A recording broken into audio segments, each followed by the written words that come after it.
গত 12ই জানুয়ারি ছিল স্বামী বিবেকানন্দের জন্মদিন। সেই জন্মদিন উপলক্ষে বেলুড় মঠে বিশাল অনুষ্ঠানের আয়োজন করা হয়েছিল। যারা এসেছেন তারা হয়তো জানতে পারবেন। আর কদিন পরেই পালন হবে শ্রী শ্রী ঠাকুর রামকৃষ্ণ পরমহংসদেবের 190তম জন্মদিন। কবে এই জন্মদিন পালন হবে, বেলুড় মঠে কবে অনুষ্ঠান হবে, সমস্ত তথ্য এই ভিডিওতে দেয়া থাকবে। আপনারা ভিডিওটি পুরোটি দেখতে থাকবেন, তাহলে সমস্ত তথ্য পেয়ে যাবেন এবং ভোগের সময়সূচি সমস্ত এখানেই দেওয়া থাকবে। যারা এই অনুষ্ঠানে আসতে চাইছেন তারা সম্পূর্ণ ভিডিওটি দেখতে থাকুন, তাহলে সমস্ত তথ্য পেয়ে যাবেন। গুরুদেবের চরণে কোটি কোটি প্রণাম জানিয়ে চলুন ভিডিওটি শুরু করা যাক।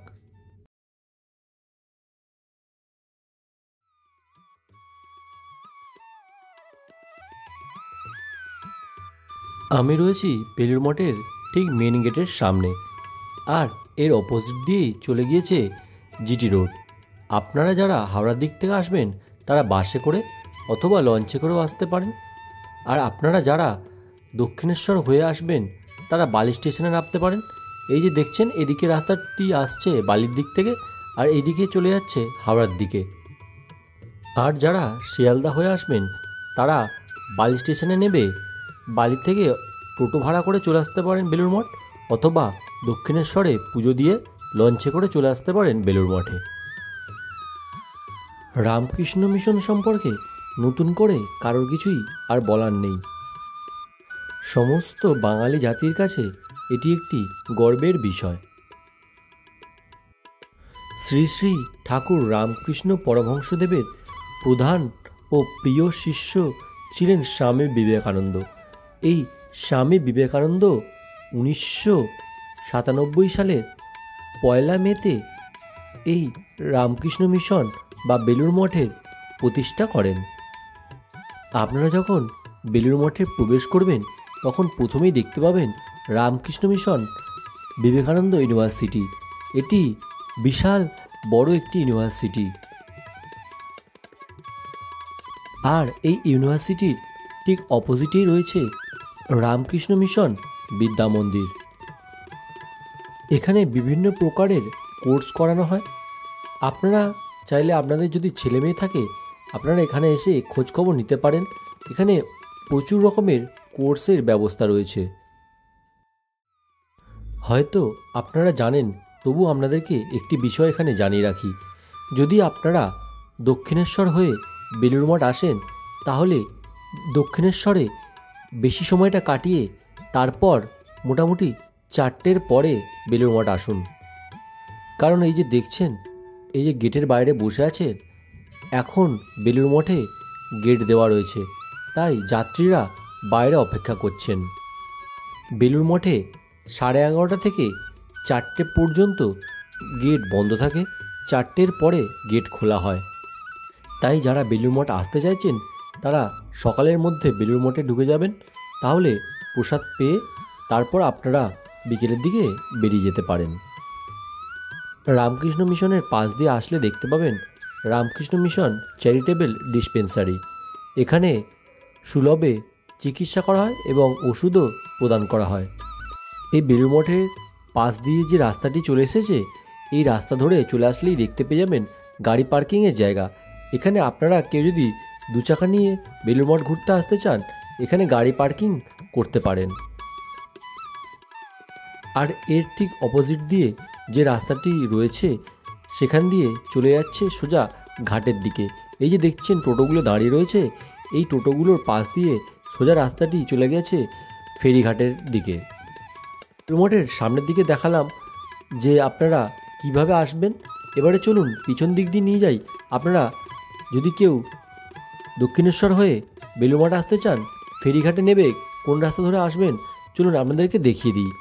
আর মোটামুটি এখন গেট খোলারও টাইম হয়ে গিয়েছে, পিছন দিকে গেট খুললে আপনাদেরকে বেলুড় মঠ ঘুরে দেখাবো। এই রাস্তা ধরে যেতে যেতে আপনি দেখতে পাবেন রামকৃষ্ণ মিশনের ছাত্রাবাস। যাদের দূরে বাড়ি, যারা বেলুড় মঠে পড়াশোনা করেন তাদের জন্য এখানে থাকার ব্যবস্থা রয়েছে।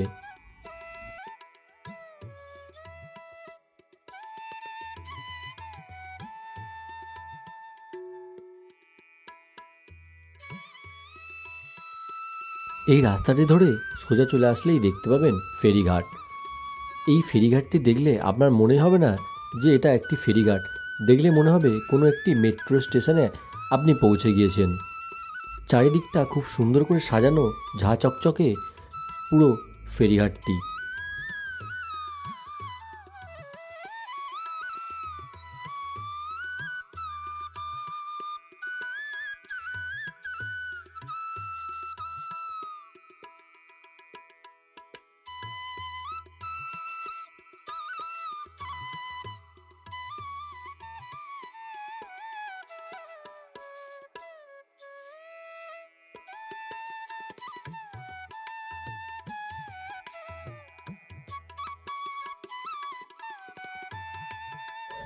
এই ফেরিঘাট থেকে 4 জায়গার লঞ্চ ছাড়ে, দক্ষিণেশ্বর, বরানগর, বাগবাজার এবং হাওড়া।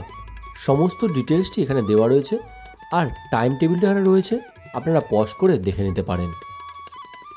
এখানে দক্ষিণেশ্বর এবং বাগবাজারের ভাড়া 11 টাকা করে, হাওড়ার ভাড়া 21 টাকা এবং বরানগরের ভাড়া 6 টাকা।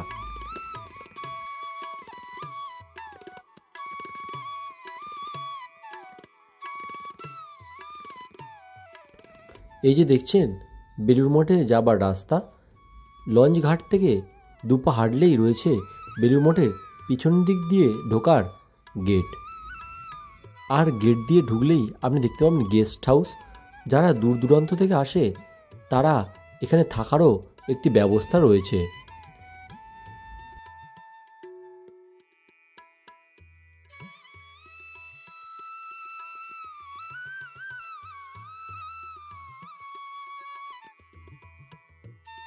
বেলুড় মঠে ঢোকার ঠিক সামনেই আপনি দেখতে পাবেন রয়েছে রামকৃষ্ণ মিশন পল্লী মঙ্গল।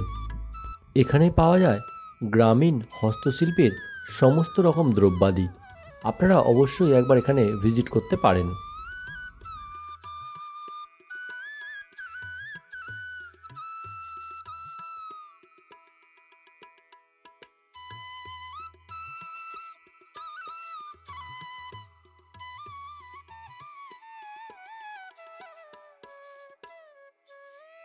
বেলুড় মঠের ভিতরে যখন প্রবেশ করবেন আপনারা, তখন তার পরিবেশ দেখে আপনাদের মন শান্ত হয়ে যাবে।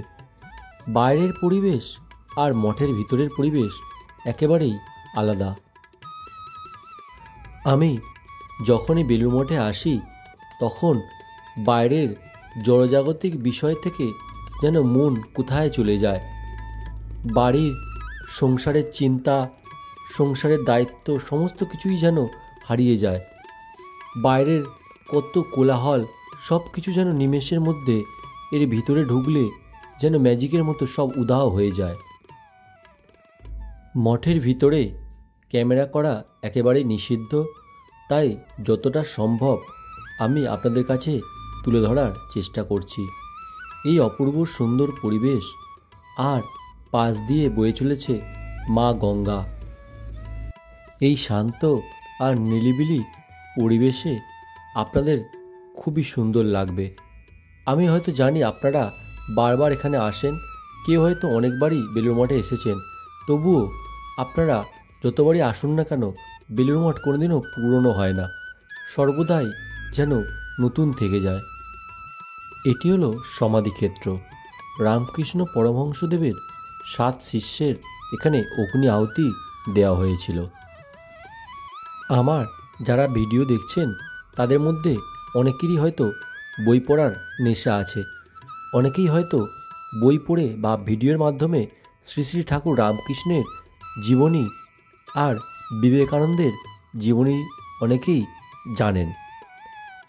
আর কারোর যদি আপনাদের তাদের জীবন সম্পর্কে প্রথম থেকে শেষ অবধি জানার ইচ্ছা থাকে, তাহলে প্রথম আলো সুনীল গঙ্গোপাধ্যায়ের বইটি একটু পড়ে নেবেন। অনেকেই হয়তো এই বইটি পড়ে ফেলেছেন, কিংবা যারা না পড়ে থাকবেন তারা অবশ্যই পড়ে নেবেন। তাহলে আপনারা অনেক তথ্য এই বই থেকে জানতে পারবেন। শ্রী শ্রী ঠাকুর রামকৃষ্ণ পরমহংসদেব থেকে আরম্ভ করে স্বামী বিবেকানন্দ, এছাড়াও বাংলার অনেক মুনি ঋষির কথাই আপনারা এই বইতে পাবেন।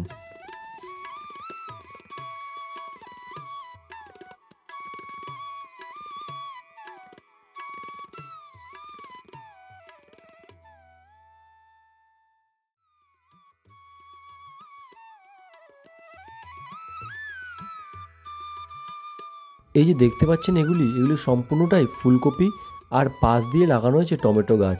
কি অপূর্ব সুন্দর দেখুন এখানে চাষ করা হয়েছে।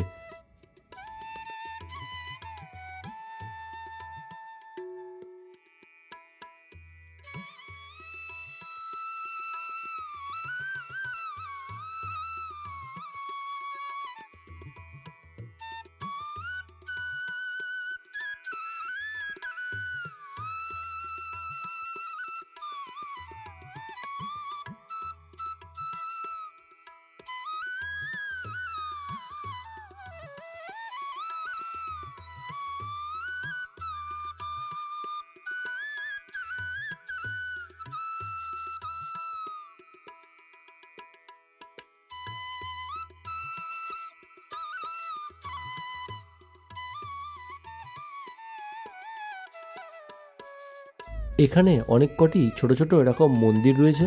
প্রথমে আপনাদেরকে যেটা দেখিয়েছিলাম ওখানে ছিল রামকৃষ্ণদেব এবং স্বামী বিবেকানন্দের মূর্তি, আর এখানে রয়েছে মা শারদার মূর্তি।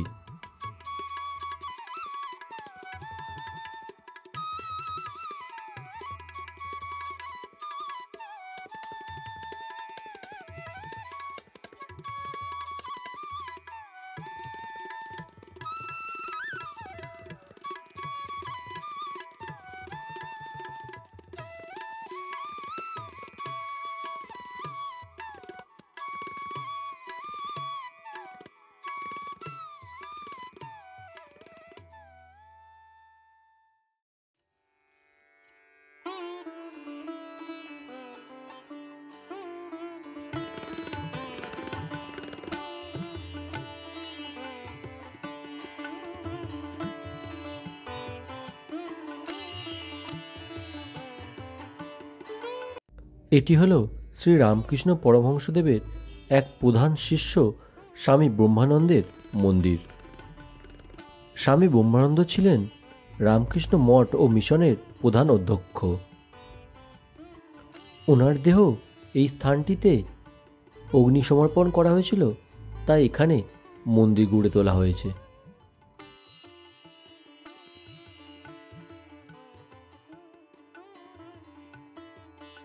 এই যে দেখছেন মাঠে বিশাল আকৃতির যে প্যান্ডেল করা চলছে, এখানেই শ্রী শ্রী ঠাকুর রামকৃষ্ণ পরমহংসদেবের জন্মতিথি উৎসব পালন করা হবে। আগামী 1 মার্চ 2025 শনিবারে জন্মতিথি উৎসব পালন করা হবে, আর সাধারণ উৎসব পালন করা হবে ইংরাজির 9 মার্চ 2025 রবিবারে। যারা এই উৎসবে যোগ দিতে ইচ্ছুক তারা অবশ্যই আসতে পারেন।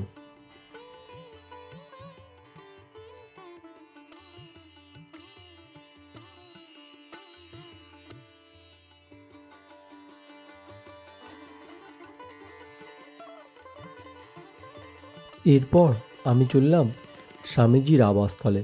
এখানেই স্বামীজি দোতলার দক্ষিণ দিকের ঘরটিতে ধ্যান করতেন। এখানেই স্বামীজির লাস্ট জীবনটি কেটেছিল। এই দোতলার ঘরটিতে রাখা আছে স্বামীজির ব্যবহৃত সমস্ত কিছুই, জুতো থেকে আরম্ভ করে স্বামীজির ড্রেস এবং স্বামীজির তানপুরা, তবলা সমস্ত কিছুই এখানে রাখা আছে। স্বামীজির ঘরের পাশে এই যে আম গাছটি দেখতে পাচ্ছেন, এর তলাতেই স্বামীজি এসে বসতেন সকল শিষ্যদের নিয়ে। দেখুন এই যে আম গাছটি পড়ে যাওয়ার জন্য অনেক পিলার দিয়ে এটিকে বাঁচিয়ে রাখা হয়েছে। কি অপূর্ব সুন্দর দেখুন। এখানেও ভিডিও করা নিষেধ, তাই এখানে ভিডিও করতে কাউকে দেওয়া হচ্ছে না, তো দূর থেকেই আপনাদেরকে দেখিয়ে দিলাম। আর এই যে দেখছেন স্বামীজির ঘরে একেবারে সামনে রয়েছে প্রসাদ বিতরণ কেন্দ্র। এখানেই প্রসাদ বিতরণ করা হয়। এখানে প্রসাদের জন্য কোনো মূল্য ধার্য করা নেই। যারা প্রসাদ পান তারা এখানে কিছু অর্থ দান করে দিয়ে যান। এটি হলো বেলুড় মঠের মেন মন্দির। এর গর্ভগৃহের ভেতরে রয়েছে রামকৃষ্ণ পরমহংসদেবের একটি মূর্তি। এখানে ভিডিও করা একেবারেই নিষিদ্ধ। এখানে যখন সন্ধ্যা আরতি হয়, সেই সন্ধ্যা আরতির সময় যখন গানটি শুরু হয়, তখন আপনি কোন জগতে আছেন সেটাই বোঝা মুশকিল। যারা শুনেছেন তারা হয়তো কিছুটা উপলব্ধি করতে পারছেন।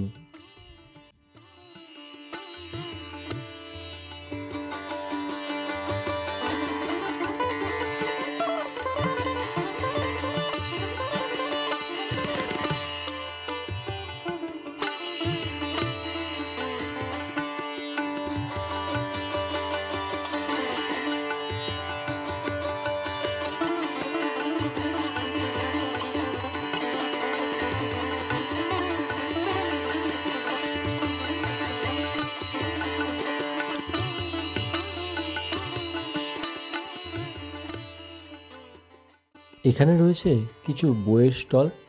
এখানে লেখা রয়েছে রামকৃষ্ণ, বিবেকানন্দ ও বেদান্ত সাহিত্য। আপনারা চাইলে এখান থেকে আপনার পছন্দ মতো কিছু বই সংগ্রহ করতে পারেন।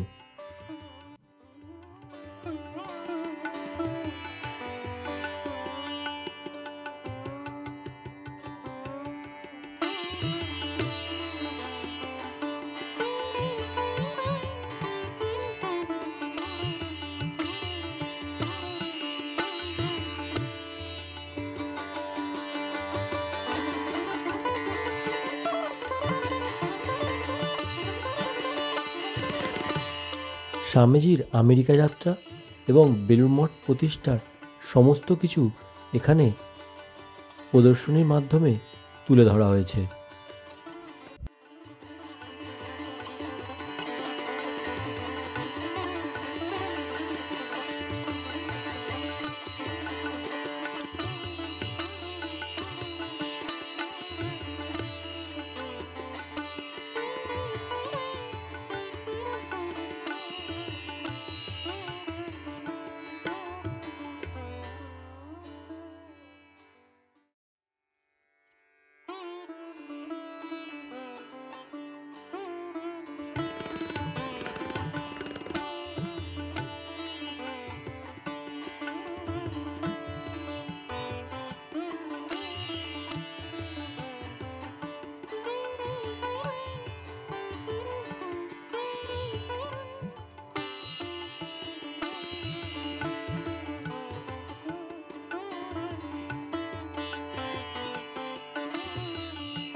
এখানে রয়েছে রামকৃষ্ণ সংগ্রহ মন্দির। এখানে টিকিটের বিনিময়ে আপনাকে ঢুকতে হবে, আর এখানে ক্যামেরার একেবারেই অ্যালাউ নেই, তাই আমি বাইরে থেকে আপনাদেরকে দেখিয়ে দিচ্ছি। এই মিউজিয়ামের ভেতরে রাখা আছে শ্রী শ্রী ঠাকুর রামকৃষ্ণ পরমহংসদেবের সমস্ত কিছু ব্যবহৃত জিনিস এবং স্বামী বিবেকানন্দেরও সমস্ত ব্যবহারের জিনিস এখানে সংরক্ষিত করে রাখা রয়েছে। এটি হলো মিউজিয়ামের পিছনের দিক। এখানে কোনো গার্ড নেই, তাই ক্যামেরা করার সুযোগ পেয়েছিলাম। তবে সামনে গার্ড রয়েছে, তাই এখানে ক্যামেরা করা যাচ্ছিল না। আর মিউজিয়ামের ভেতরে তো একবারেই ক্যামেরা করা যাবে না, আপনারা টিকিট কেটে দর্শন করে আসতে পারেন। মিউজিয়ামের পেছন দিকে গ্রাম বাংলার আদলে একটি ছোট্টখাট্ট গ্রাম্য পরিবেশ তুলে ধরা হয়েছে। এখানে আসলে আপনাদের খুবই সুন্দর লাগবে। আর অবশ্যই এই মিউজিয়ামটি আপনারা দেখবেন, কারণ এই মিউজিয়ামে আসলে আপনারা অনেক কিছু তথ্য জানতে পারবেন।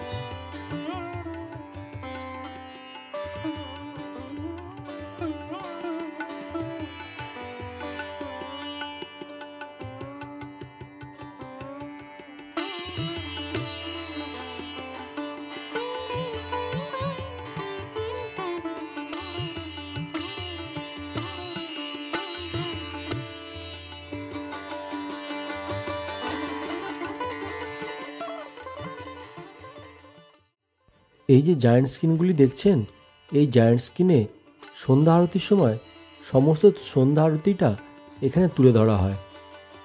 আর এই জায়ান্ট স্ক্রিন এখানে জায়গায় জায়গায় অনেক পরিমাণেই লাগানো রয়েছে। বেলুড় মঠে আসলে কখন যে সময় কেটে যায় বোঝাই মুশকিল।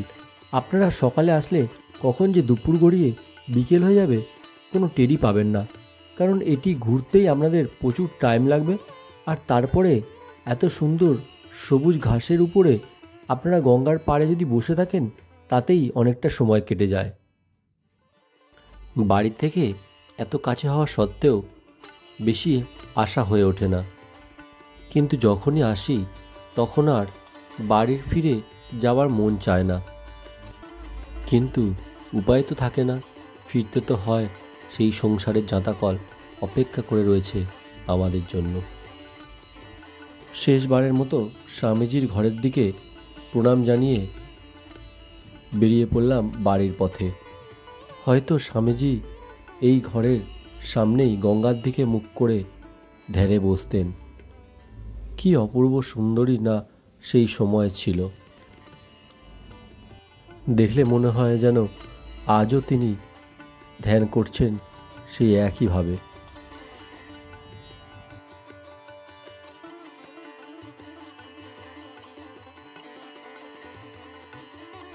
লঞ্চ ঘাটে এসে 11 টাকা দিয়ে টিকিট কেটে চলে যাচ্ছি দক্ষিণেশ্বরের দিকে। লঞ্চ ঘাটের এই পোর্শনটা দিয়ে শুধু দক্ষিণেশ্বরেরই লঞ্চ ছাড়ে, আর এর অপোজিট দিয়ে ছাড়ে বরানগর, হাওড়া এবং বাগবাজারের লঞ্চ।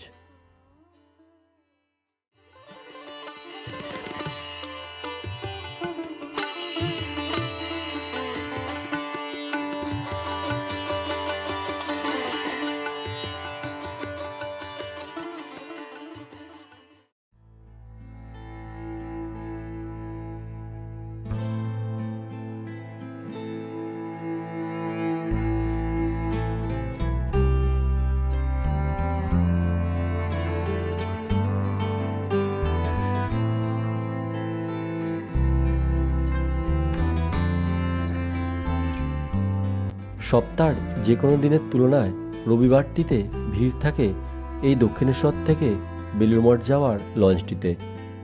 সকলেই রবিবার পেলে একটু ঘুরে যেতে চায় দক্ষিণেশ্বর অথবা বেলুড় মঠে।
যখন দক্ষিণেশ্বর ফেরিঘাটে নামলাম তখন অনেকটাই সন্ধ্যা হয়ে গিয়েছে। আর এখান থেকে দক্ষিণেশ্বরের মা ভবতারিণীর মন্দিরটি কত অপূর্ব সুন্দর লাগছে দেখুন। এবার বালির ব্রিজের উপরে উঠে হাঁটতে হাঁটতে চলে যাব বাড়ির পথে। বন্ধুরা, ভিডিওটি যদি ভালো লেগে থাকে তাহলে অবশ্যই লাইক করবেন। আবারও দেখা হবে নতুন কোনো ভিডিওতে, নতুন কোনো পথে।